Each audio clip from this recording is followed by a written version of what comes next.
पिता और पुत्र और पवित्र आत्मा के नाम पर एक ईश्वर, आमीन।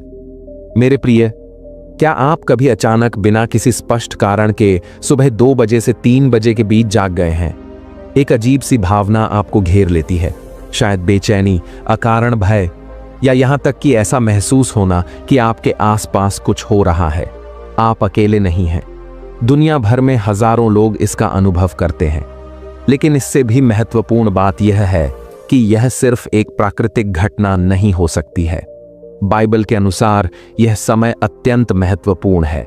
हो सकता है कि ईश्वर आपको किसी महान चीज के लिए तैयार करने के लिए जगा रहा हो, या आप अनजाने में आध्यात्मिक लड़ाई के बीच में हो। तो वास्तव में क्या हो रहा है? वास्तव में क्या हो रहा है? इस पर एक बाइबलीय दृष्टिकोण यह है कि यह एक आध्यात्मिक संकेत हो सकता है जिस पर आपको ध्यान देने की आवश्यकता है। और इससे भी महत्वपूर्ण बात यह है कि आपको खुद को बचाने के लिए उस समय क्या करने की आवश्यकता है। आज के वीडियो में हम 2 बजे से 3 बजे तक के समय सीमा के पीछे के आध्यात्मिक रहस्य का पता लगाएंगे। आध्यात्मिक दुनिया में यह समय सबसे संवेदनशील माना जाता है। सबसे महत्वपूर्ण बात, मैं आपके साथ एक शक्तिशाली प्रार्थना साझा करूंगा जो आपको रात में डर और बेचैनी को सहने में मदद कर सकती है, और इसके अलावा ईश्वर से मार्गदर्शन और शांति प्राप्त कर सकती है। यदि आप कभी इस समय जाग गए हैं तो इस वीडियो को देखना न भूलें, क्योंकि यह प्रार्थना वही हो सकती है जिसकी आपको अभी आवश्यकता है। प्रिय मित्रों, सुबह 2 बजे से 3 बजे तक का समय न केवल एक शारीरिक घटना है, बल्कि इसका एक गहरा आध्यात्मिक अर्थ भी है। बाइबल के अनुसार यह वह समय होता है जब ईश्वर शक्तिशाली रूप से कार्य करता है, लेकिन यह वह समय भी होता है जब आध्यात्मिक युद्ध भयंकर रूप से होते हैं। निर्गमन 12:22 में ईश्वर ने आधी रात को मिस्र पर विपत्ति लाई, इस्राएलियों को उत्पीड़न से मुक्त किया। यह दर्शाता है कि आधी रात वह समय है जब ईश्वर न्याय करता है और अपने लोगों को मुक्ति दिलाता है। इसके अलावा मैथ्यू 14:25 में यीशु रात के चौथे पहर में पानी पर चले, प्रकृति पर शक्ति का प्रदर्शन किया। भजन 119:62 में भी आधी रात को उठकर ईश्वर का धन्यवाद करने की बात कही गई है, जो दर्शाता है कि यह न केवल डरावना समय है, बल्कि उससे अधिक गहराई से संवाद करने का समय भी है। हालांकि सुबह 2 बजे से 3 बजे तक को जादू का समय भी कहा जाता है। यह वह समय होता है जब अंधेरी ताकतें सबसे अधिक सक्रिय होती हैं, क्योंकि जब लोग गहरी नींद में होते हैं तो उनकी आत्मा आसानी से कमजोर हो जाती है और दुश्मन हमला करने के लिए इसका फायदा उठाता है। बहुत से लोग जब इस समय जागते हैं तो असुरक्षित महसूस करते हैं, नींद में पक्षाघात का अनुभव करते हैं या नकारात्मक विचारों से प्रेरित होते हैं। इफिसियों 6:12 के अनुसार हमारी असली लड़ाई लोगों के साथ नहीं, बल्कि आध्यात्मिक क्षेत्र में अदृश्य शक्तियों के साथ है। क्या आपने पहले कभी ऐसा अनुभव किया है? बिस्तर पर जाते समय आप उत्साह से भरे होते हैं, अपनी योजनाओं और सपनों के बारे में उत्साहित होते हैं। आपको लगता है कि आगे का भविष्य उज्जवल और आशाजनक है, लेकिन जब आप अगली सुबह उठते हैं तो ऐसा लगता है कि सब कुछ बदल गया है। आप हतोत्साहित महसूस करते हैं, आपका मूड भारी, उदास, हताश हो जाता है।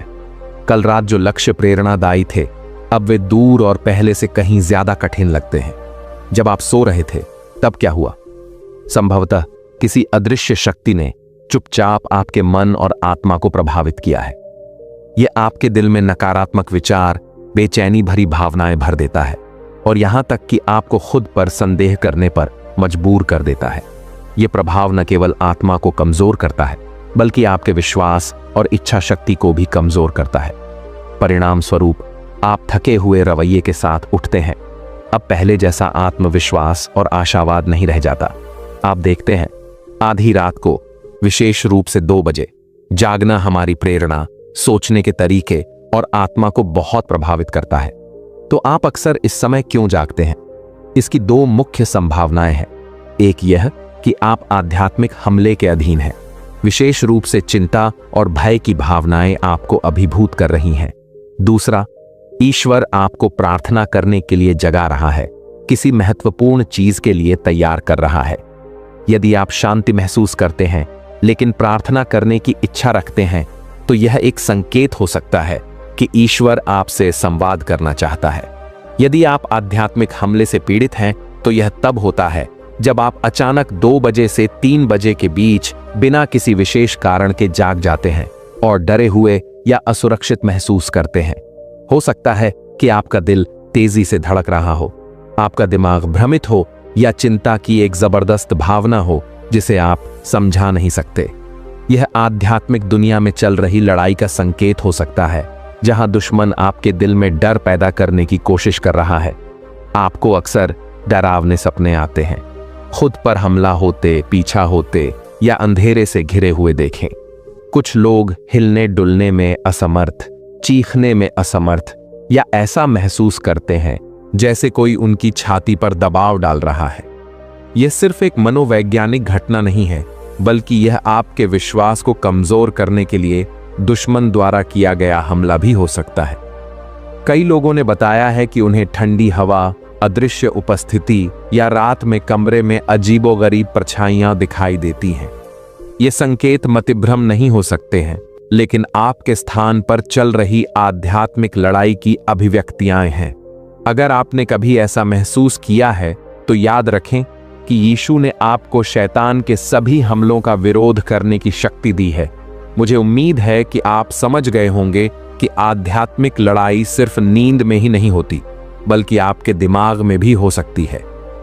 अगर आप लगातार उदास महसूस करते हैं, विश्वास खो देते हैं, नकारात्मक विचारों या अपराध बोध से पीड़ित हैं, तो यह आध्यात्मिक हमले का संकेत हो सकता है।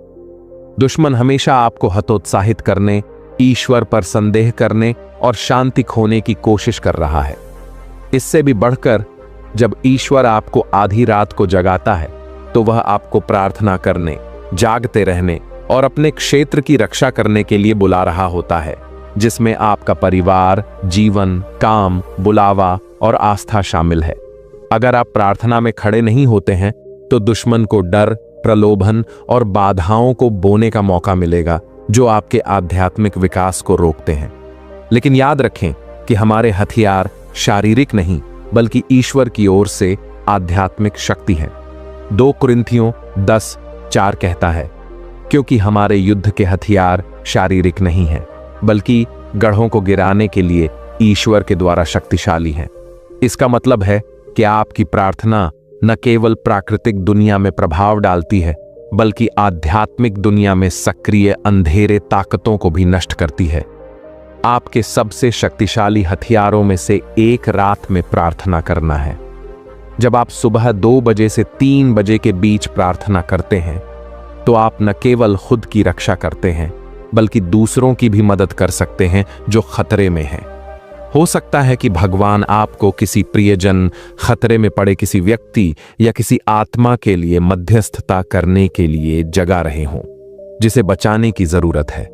अगर ईश्वर आपके जागने पर आपके दिल में कोई बोझ डालते हैं, तो उसे नजरअंदाज न करें।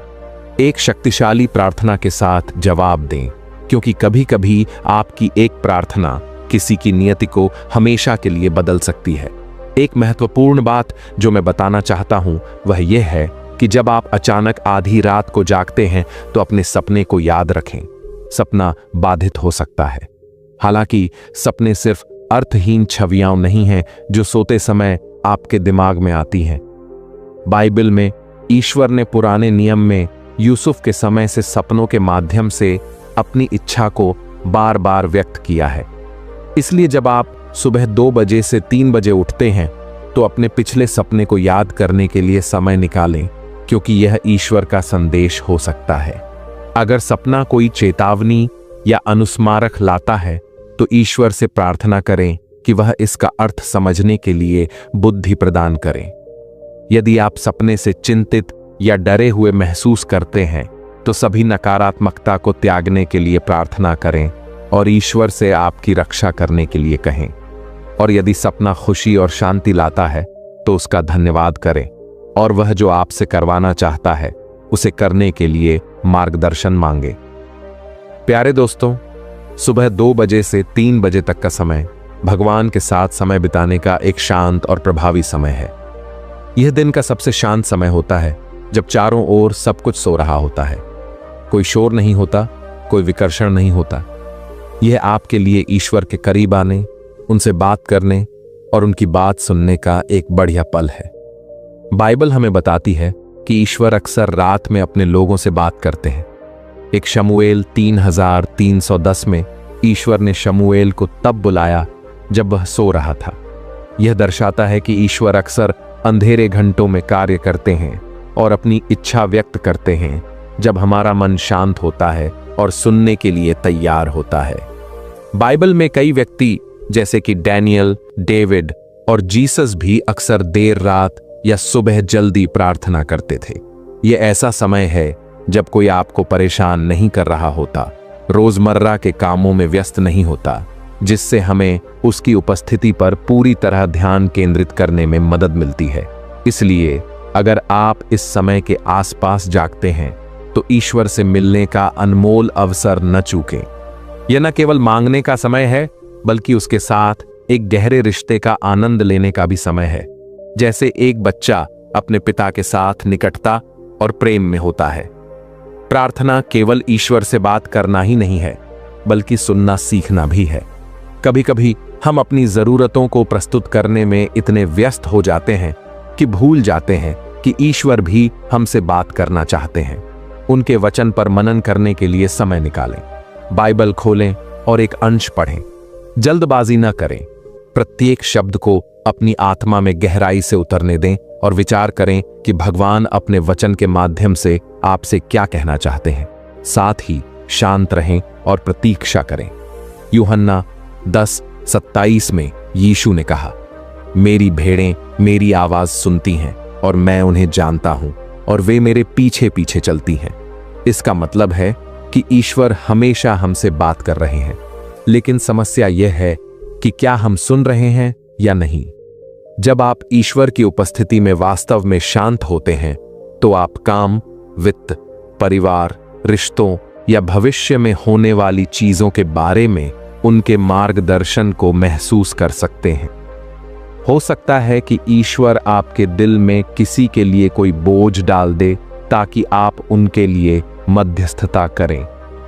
हो सकता है कि वह आपको किसी महत्वपूर्ण बात की याद दिलाए या आपको कोई विशेष रहस्योद्घाटन दे। इस दौरान आपको जो मिलता है उसे कम ना आंकें। ईश्वर आपके दिल में जो डालता है उसे लिखें, क्योंकि यह आपके जीवन में अगले कदमों की कुंजी हो सकती है। अगर ईश्वर अक्सर आपको सुबह 2 बजे से 3 बजे तक जगाता है तो उस कॉल का उत्साह के साथ जवाब दें। इसे एक विशेषाधिकार मानें, असुविधा नहीं। आपको स्वर्ग से सीधे मार्गदर्शन सुनने और अपने आसपास के लोगों के लिए आध्यात्मिक पहरेदार बनने के लिए उसके साथ एक गहरे रिश्ते में प्रवेश करने का अवसर मिल रहा है। इस समय का उपयोग ईश्वर के साथ रहने के लिए करें। ध्यान करें, सुनें और वह प्राप्त करें जो वह आपको देना चाहता है। सबसे महत्वपूर्ण बात, उसकी आज्ञा का पालन करें और उसके मार्गदर्शन के अनुसार कार्य करें, क्योंकि ईश्वर कभी बिना कारण के नहीं बोलता। ध्यान दें कि जब आप प्रार्थना करते हैं तो केवल अपनी इच्छा के अनुसार न मांगे, बल्कि ईश्वर की इच्छा के अनुसार प्रार्थना करें। सुरक्षा और सफलता के लिए एक शक्तिशाली प्रार्थना। प्रभु, मैं यह जानते हुए आपके पास आता हूं कि आप मेरी सुरक्षित शरण हैं, शक्ति और अद्वितीय दया का एक असीम स्रोत है। मुझे पता है कि जब जीवन कठिन हो जाता है, जब मेरे चारों ओर तूफान उठते हैं, तो मैं आपकी बाहों में शरण पाता हूं। आप मेरी ढाल और किला हैं। मैं हर चीज पर आपकी शक्ति की पुष्टि करता हूं, यह विश्वास करते हुए कि केवल आप ही हर जंजीर को तोड़ सकते हैं, सभी बुराइयों पर विजय प्राप्त कर सकते हैं और सभी अंधकार को दूर कर सकते हैं। स्वर्ग या पृथ्वी की कोई भी शक्ति आपके विरुद्ध खड़ी नहीं हो सकती और मैं आपके वचन की नींव पर, आपके वचन के अधिकार पर और क्रूस पर यीशु के लहू के माध्यम से प्राप्त विजयों पर दृढ़ हूं। प्रिय पिता, मैं अपने जीवन के हर क्षेत्र में आपके दिव्य हस्तक्षेप की ईमानदारी से तलाश करता हूं। मैं आपकी सुरक्षा की याचना करता हूं। उन जंजीरों को खोल दें जिन्होंने मुझे बहुत लंबे समय तक बांध रखा है। कृपया मुझे हर उस गढ़ से छुड़ाए जिसने मुझे कैद कर रखा है, और आपका प्रकाश मेरे जीवन के सबसे अंधेरे कोनों में चमके। यीशु के नाम पर मैं अपने जीवन में हर बुरी शक्ति, हर अभिशाप, हर जादू और हर अंधकारमय शक्ति को तोड़ने और शक्तिहीन करने की आज्ञा देता हूं। मैं अपने वंश के माध्यम से पारित हर पैतृक अभिशाप को अस्वीकार करता हूं और त्याग देता हूं। मैं घोषणा करता हूं कि यीशु के रक्त की शक्ति मुझे अतीत के बंधन से मुक्त करती है। हर वह जंजीर जिसने मेरे परिवार को पीढ़ियों से कैद कर रखा है, यीशु के नाम की शक्ति से टूट जाती है। मैं हर नकारात्मक चक्र, व्यसन के साथ हर लड़ाई और हर उस गढ़ को तोड़ता हूं जिसने मुझे आपके आशीर्वाद की प्रचुरता का पूरी तरह से अनुभव करने से रोका है। मैं घोषणा करता हूं कि मैं मसीह में परिवर्तित एक व्यक्ति हूं जो स्वतंत्रता में नेविगेट करने और जीतने के लिए सशक्त है। अपनी पवित्र आत्मा के साथ मुझे हर उस लत, हर आदत और हर उस व्यवहार से मुक्त होने की शक्ति प्रदान करें जो आपकी इच्छा के अनुरूप नहीं है। मैं अपने दिल की गहराई से क्षमा को छोड़ता हूं, हर उस कड़वाहट, आक्रोश और लंबे समय तक क्षमा न करने की भावना को छोड़ने का संकल्प लेता हूं जिसने मेरी प्रगति में बाधा डाली है। मैं हर उस आत्मा बंधन और अस्वस्थ लगाव को तोड़ता हूं जिसने मुझे विषाक्त संबंधों या हानिकारक प्रभावों से जोड़ा है। मैं टूटे हुए रिश्तों को ठीक करने और समेटने, संपूर्णता और एकता को बढ़ावा देने के लिए आपके उपचारात्मक स्पर्श की तलाश करता हूं। मुझे क्षमा करना सिखाएं जैसे आपने मुझे क्षमा किया है, और मुझे उन लोगों को छोड़ने में मदद करें जिन्होंने मुझे चोट पहुंचाई है, यह जानते हुए कि क्षमा न करने से मैं केवल अतीत से ही बंधा रहूंगा। सर्वशक्तिमान ईश्वर, मैं अपने मन, विचारों और भावनाओं पर आपकी दिव्य सुरक्षा के लिए प्रार्थना करता हूं। मैं डर, चिंता और अवसाद की हर भावना को अस्वीकार करता हूं जिसने मुझे परेशान किया है। मैं यह स्वीकार करता हूं कि मेरे पास मसीह का मन है और मैं आपकी शांति से भरा हुआ हूं जो सभी समझ से परे है। मेरे मन को दुश्मन के झूठ से बचाए और मेरे विचारों को अपनी सच्चाई से भरे। मैं हर उस विचार पर विजय प्राप्त करता हूं जो आपकी सच्चाई के साथ मेल नहीं खाता है, और उन्हें विश्वास, आशा और प्रेम के विचारों से बदल देता हूं। मेरा मन आपके वचन से प्रतिदिन नया हो, मुझे भीतर से बदल दे। मैं अपने भौतिक शरीर पर आपकी दिव्य सुरक्षा के लिए प्रार्थना करता हूं। मैं घोषणा करता हूं कि मेरा शरीर पवित्र आत्मा का मंदिर है और मैं इसे एक जीवित बलिदान के रूप में अर्पित करता हूं जो पवित्र और आपको प्रसन्न करता है। मैं हर उस बीमारी और दुर्बलता को अस्वीकार करता हूं जो मेरे स्वास्थ्य पर हमला करने की कोशिश करती है। यीशु के कोड़ों से मैं स्वस्थ और तंदुरुस्त हो गया हूं। मैं अपने शरीर की हर कोशिका, ऊतक और अंग में जीवन और स्वास्थ्य की घोषणा करता हूं। पिता, जब मैं विश्वास के इस मार्ग पर चलता हूं तो मैं अपने चारों ओर आपकी उपस्थिति की एक दृढ़ ढाल मांगता हूं। मैं जो भी कदम उठाता हूं वह आपके दिव्य मार्गदर्शन द्वारा निर्देशित हो, यह सुनिश्चित करते हुए कि मैं आपकी इच्छा से कभी विचलित न हो। मैं जिन परीक्षणों का सामना करता हूं वे भले ही कठिन लगें, लेकिन वे उस शक्ति से अधिक नहीं हैं जो आपने मेरे भीतर रखी है।